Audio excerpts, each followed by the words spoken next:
GottaBeReel movie reviews with Thommi Hey. and Jules, and right now we're reviewing Don't Worry, Darling. Ooh. I don't really know why I said that like that, but okay, yeah.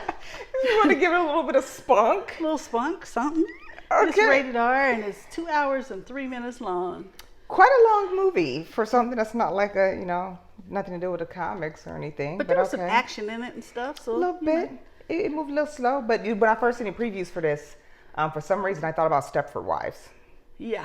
Like very robotic almost. So let's say who's in it, and then we'll get into what it's about. Okay. All right. So this stars Florence Pugh as Alice. You'll remember her from Midsummer. That movie was so creepy. I had put it out of my mind, and I totally forgot she was the lead until recently. Because she was the one with the flowers all in her hair at the end that they did wherever weird stuff. I don't even know what they did. Gory, creepy, show everything movies. It's a mind It seems kind of realistic. Then watch that. Otherwise, stay away. Midsummer is very bizarre for some reason. I don't know why it made me think about Burning Man, and I don't know why it has something to do with the movie I watched. But it's very mentally. It'll kind of mess you up in the head because they do. Yeah, I had to scrub my mind and watch G-rated stuff after that for a while, like some cartoons and whatnot. It's almost stuff that could easily happen. People have their own little confines out in the woods and stuff, and it happens. I'm sure it does. I was like, what the heck am I watching? I was telling my dad, I'm looking at my dad like, what did we come? What? Because it's stuff that could happen and it makes it even more creepy. Yeah, she's also in Black Widow and Fighting with My Family. So see one of those. Okay. Those are really fun. She's a pretty good actress. she is. But Harry Styles, he plays Jack. He's been acting for a while. Sometimes I forget since he's a singer. He was in Dunkirk. I liked him in Dunkirk. I don't think I ever saw Dunkirk. It's pretty good. It's worth a watch if you can pull it up on one of your streaming services. It's worth a watch. Okay, because it's not usually one of my type of movies. Yeah, because it has something to do with war, if I'm not mistaken. So I was like, pass. Chris Pine plays Frank, the leader of the community. I think we always like Chris Pine. Do we though? I think he's very handsome. You do? Mm-hmm. Are you kind of in it? He looks all right. I don't think he's ugly it by no means. Well, he played the role in here. He played the role. Okay. Olivia Wilde plays Bunny. She also wrote and directed. She directed this. Nice she directed job. it. She didn't write it. We're seeing a lot more women. First of all, there's always been women that have been doing great directing. Yeah. It's just that their names don't get put out there or praised as much. But she's doing it. We've got Sanaa Lathan, a movie that we're going to review at some point that she just directed. Angelina Jolie's been doing it a lot of times. But there's a lot of women that are doing great directing. So we got to make sure when they're doing that, we give them their props. Yep. Yeah. Okay. Props, Olivia.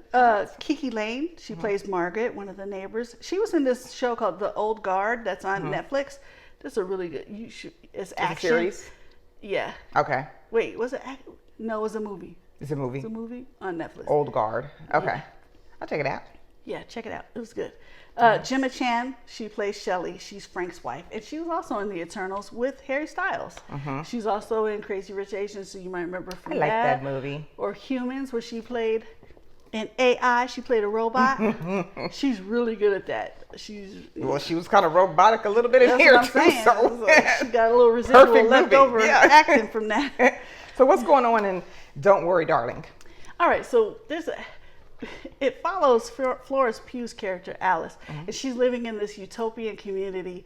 Everybody, it's like set in the 40s with these mid-century modern houses and stuff. All the housewives come out and greet their husbands, see them off to work. They all walk outside. Time. Yeah, I was like, this is kind of weird because they make their husbands breakfast every morning. Yes. They all walk out, say goodbye to their husbands. They all pull off at the same time. They all go back in the house at the same time. Yeah, they all start cleaning at the same time. And these people party like there's no tomorrow. Like it's 1999? Yeah, it's a party at somebody's house all the time and they're constantly drinking, and I guess this is their utopia for them. You know what I mean? We would all have a different opinion of what our utopia would be, but this is what they have created. Well, not they.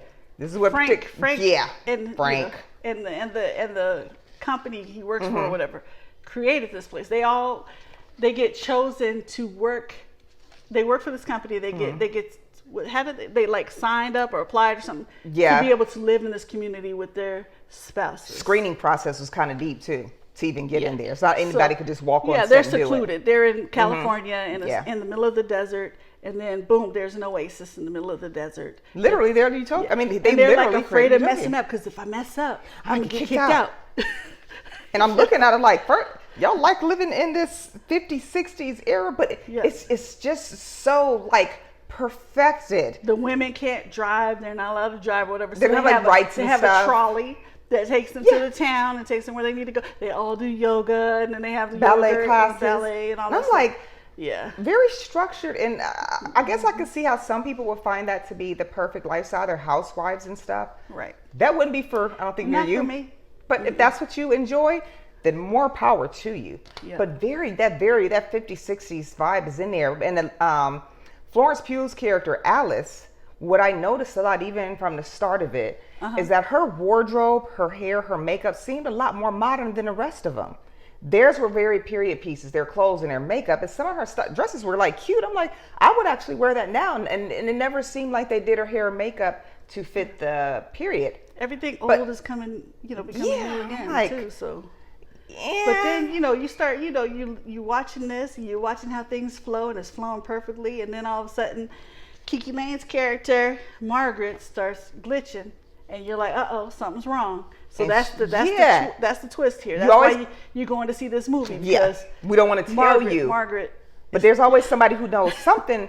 There's a time that comes when you say something. I get things can be great and lovely, but something about this is just way too absolutely perfect to the T. Oh, and the one lady who was pregnant, she was drinking up a storm. She had vodka and martinis and stuff, and I'm like, really? You're really drinking? And then they had a scene where they had kids serving the drinks. I'm like, what? Okay, something's going on here. And for the longest, I couldn't quite pin it. I said, I think I know. No, I don't. Yes, I do. I'm going to say this, and I hope it's not giving anything away, but I was like, this seemed like some M. Night Shyamalan kind of thing. That little twist that comes in. Yeah, when Margaret started twitching especially too, and also just the fact that this is a period piece and it's Something's not right. I'm going to go back to Keith Sweat. Something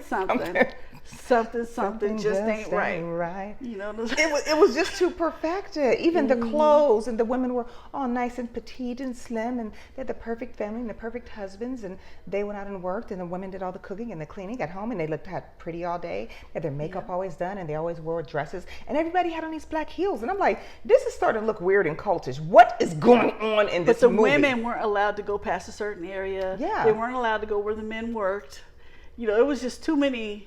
It was like, yeah, something is going on. It's like they kind of enjoyed that housewife thing, but it was very, very. I mean, it matched the times by all means. Yeah. But the good thing about the Utopia is that as long as they passed the test, they didn't care, what color you were or where you were from or anything. So that was a cool aspect of it. But we still knew something. And wasn't there a gay couple too? Same-sex couple? I don't remember seeing a same-sex couple.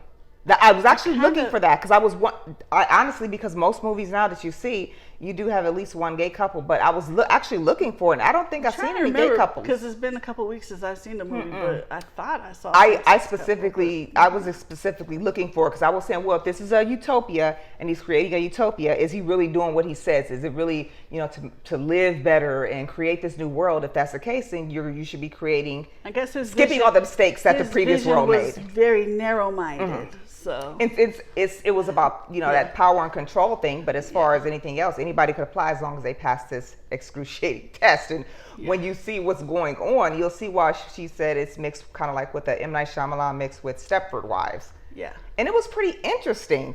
Yeah, I liked my guesswork, and I was pretty close. Actually, I pretty much had it, but it was a few things I couldn't quite narrow down. But it was a very interesting watch. Yeah, it's interesting. Yeah. Even if you start to figure out something's not right, what's going on, you might figure out one part or and then something happened, and then you're like, not at all, but like, wait, do I have it? Do I have it? Maybe. Okay. But it was an interesting watch for me. I enjoyed it. I actually didn't notice that it was 2 hours. I was the only one in the theater. Nice. Yeah, exactly. It was very, very nice. And I went to Harkins, and they're like, oh, you got $5 reward. You want to use it? I'm like, yeah. Because I had all my snacks and stuff, so I was like, cool. I have $5 rewards, and they're like, do you want to use it? I say, no, because this is what you do. Here's a tip. Movie Ready? tip. We give those too. You save up the money, right? Because then you could use it towards your popcorn perks. The concession people, sometimes they don't know. They're like, no, you can't use it towards that. But you can. You can. Okay. I have done it twice. See, I didn't know. I thought it was only towards concessions, even though popcorn rewards you usually buy but I didn't know you could use it towards that. I actually just bought my popcorn rewards probably about 5 months ago, so I'm still pretty fresh in. I haven't used a lot. Yeah. But I didn't know that. But that's good to know now. Yeah, you save it up, and if you have $25 worth or whatever, it's $25, right? Then you use your $25 rewards points. Boom, you got free popcorn. It's pretty cheap. The popcorn Harkins is great. It's really cheap. So I ended up getting, my beef hot dog, my popcorn, my pop, and I paid $3.50. Yep. So I was like, cool. That's what I love about Harkins. You get your points filled up, and then I'm in this theater all by myself, and then chairs recline, and I like that. I mean, I don't mind if there's a couple people, but I got to tell you, I enjoy it if I'm the only one in there. I'm not scared or anything. That's why I go the times that I go, because there's less people. Yeah. Yeah. So we got some notes about this. This volcano house in the Mojave. The headquarters. The Hilltop headquarters of Victory Corporation is the iconic volcano house in the Mojave Desert community of Newberry Springs, California. The house was owned by PBS television personality Huell Hauser, who donated the house to Chapman University in 2012, shortly before his death. Frank, the Victory Project's leader, is shown living in the Kaufman House, one of the most well-known mid-century homes in the world. Although the Kaufman House's exterior has been shown at various times over the years in both film and TV, Don't Worry Darling is the first film to feature scenes shot in the property itself, including several peeks at its rarely seen interiors. It looked like a Barbie very set-like to me. Yeah. But it was meant to look like that. So it looked like, you could just walk on the set and, probably at Universal Studios and see that whole set there. And it was funny because they actually had little model homes that they would show sometimes. Yeah. And then I'm like, it looks exactly like the perfect little model homes. Yeah. Olivia Wilde originally wanted to play the lead role, but decided to cast Florence Pugh after seeing her in Midsummer, which Makes came sense. out in 2019. That was a great idea, honey, because she could do that role. Yeah, she was really good at that. Olivia Wilde cited Inception, which came out in 2010, and The Truman Show from 1998 as influences on this film. I can see that. While introducing the trailer to an audience at CinemaCon in April 2022, Olivia Wilde was angered when she was interrupted on stage by a process server handing her custody papers from her ex-fiance, Jason Sudeikis. Wow. Sudeikis responded later that he had no idea that was going to happen, and he'd never have condoned it being served in such an inappropriate manner. Okay. There was lots of stuff going on with this film. I mean, too many to have notes for. Y'all heard of it. If you watch the news, if you watch entertainment things, you'll hear all the stuff. In the opening parts of the film, Alice, Florence Pugh, is almost always walking around bare feet. I noticed that. This was done deliberately in order to convey vulnerability and the submissiveness that the Victory Society males demanded of women. I seen that because she was running at one point. I'm like, where are her shoes Yeah, at? I remember that too, yeah. But they always were making them wear heels anyways. So I'm Yeah. like, she probably took them off, and she's about to get out in the grid of this. Yeah. So maybe she took them off. But that whole thing, you want women to dress, with the dresses below the knee and very small heels and look very pretty. And at that point where she's running in some of these scenes, all of that is gone. Oh yeah. All of that is gone. So that was a very effective tool. Yep. Okay. Shia LaBeouf was cast as Jack because Harry Styles was on tour. COVID hit and the tour was canceled. LaBeouf's departure from the was first attributed to a scheduling conflict, but Variety reported in December that he was fired due to poor behavior and frequent clashes with Olivia Wilde and the cast, pointing out Wilde's zero a-hole policy and LaBeouf's reputation for being difficult to work with. The controversy was revived in August 2022 when Wilde said in a Variety interview that LaBeouf's process and style were too combative for the production, while still wishing him well.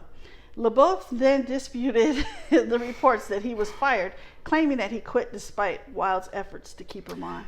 Let me just say this. I wasn't there on set. I don't know what happened. I don't know which one to believe, but I know this is not the first time I've heard about Shia LaBeouf being drama-filled, doing and saying stuff inappropriate. And then there was a time, I think it was during the screening or something, and it was Olivia Wilde, Harry Styles, and Chris Pine. and it looked like Harry Styles spit on Chris Pine. Now they're all saying that he didn't. I know to see you talking. But you could see it was like a little. It looked like a little white thing, and then why would Chris jump right then? Why, come on. It looked like he spit. Like, even if it was on accident or something, it looked like a little spit, like a little, I don't. It's not good to have a bad reputation in Hollywood. That's what they're calling it. Yeah. I'm sorry, Harry. It looked like you spit on dude. That I don't know if he did something to you or said something to you or you guys. Drama backstage. I don't know. I think you did it. You said yes. Y'all can put something in the comments, but I think he did. Giving a little wet work. Just a little wet work, almost like a gleek, just a little bit, just a little speck. Mm-hmm. So how many? Let's go with clappers. How many clappers would you go for this movie? I go with a solid 3. I agree with you. I'm going with this nice. I'm going with a solid 3. Mm-hmm. I like the twist of it. I like the twist of it. I like the Stepford Wives, so I kind of like those kind of robotic things. But then also, I'm all about girl power. So when I see movies where men are trying to just force their power and it flips on them, I love it. The lady that played Margaret, Kiki Lane, a lot of her stuff, she said, ended up on the cutting room floor. Mm-hmm. She's not mad because, she has parts still in it, and she still got paid, and she met her now boyfriend. Sweet. And he's in it, so he ended up on the cutting room floor too, and they're both like, you know what? That's the way the industry works. It is. It is what it is. We met each other. We found love. Maybe they were meant to. Got paid. Maybe that was meant to be. Yeah. Yeah. See. So I'm going with the 3 too. I would recommend if you go see it, maybe check out Matinee. I'm not sure your kids would understand what this. Because there are a couple scenes in there that get kind of graphic sex scenes. Yeah. As a matter of fact, there's 2 that I just couldn't believe. I was sitting here watching. I know. I'm not going to say what it is, but you know what I'm talking. I was like, well, dang. Oh, okay. Go ahead. I need to excuse myself. Handle your business then. All up in there like that. But yeah, it's definitely not for kids. But this would be a cool date movie or just something you going through the week and you just want to check out something at the theater. It's not too heavy. Mm-hmm. Yeah, something that's a little interesting. I would recommend going to see this. Pick it up Matinee. I would too. Yeah. Okay, so there you have our review of Don't Worry, Darling. And don't forget, we are on Facebook. We are on YouTube. We are on Instagram. We take requests. Mm-hmm. Doesn't matter what genre. Let us know what you want to see. We'll see it. We'll shout you out on the show. And we really, really appreciate when you guys talk to us and send us reviews. We love every bit of it. So keep it up. Let us know what you want to see. We're also on Cash App. And I forgot to give a shout out to my brother. Thank you for the $20 that you sent us through Cash App. Thank you, Andy. Yes. We appreciate all of our donations. We really, really do. Because you don't have to, and you do it, because we're giving you some entertainment, and we appreciate that. It helps us see these movies, buy these popcorn perks. Yes, and do all of that good stuff, so we appreciate it. And also, we are now going to be on the FearCon network, so you can go to Connect to Your City Studios. Yep. Look for the FearCon tab. That's going to be our horror reviews and our thrillers, like some deep thrillers. You're going to see a lot of stuff constantly being uploaded on there. You can watch old stuff, you can watch new stuff. Yes. We've got some of our stuff loaded up there now, so keep an eye on that. We're always going to be on FearCon network, so check us out there as well. That's PhoenixFearCon.com. Like their page on Facebook, all right? And check us out. All right. Well, thank you very much for tuning in to our review of Don't Worry, Darling. And we'll see you soon. Bye-bye. Bye-bye.